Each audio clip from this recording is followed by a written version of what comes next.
So we're just going to talk about the Bible, Yeah. and I want to learn more about it. First off, who wrote it and when?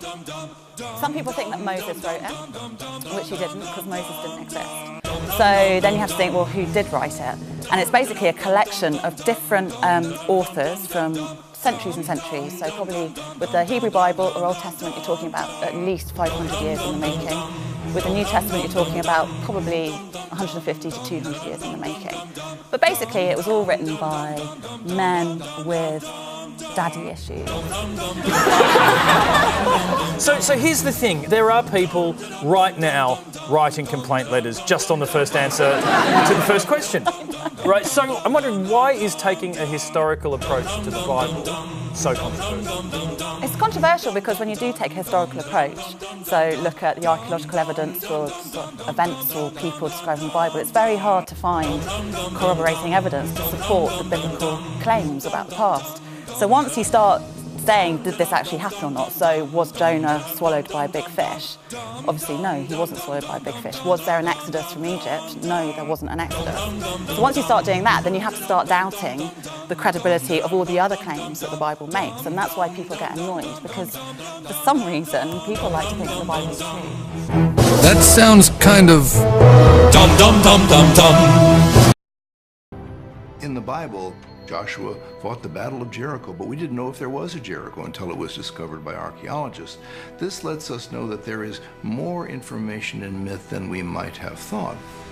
One of the best-known stories of the Bible, and variations of this ancient tale can be found in cultures throughout the world.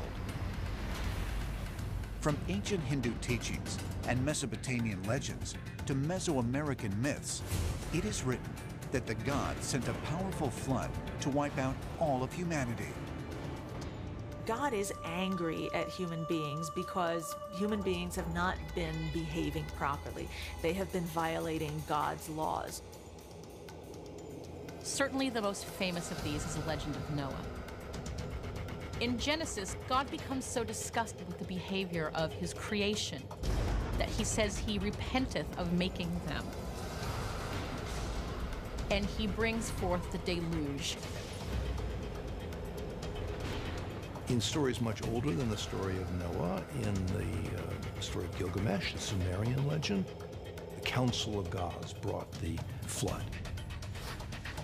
And in Plato's writing, Zeus brought the flood. In Hinduism, God had instructed that one day the whole earth would be flooded.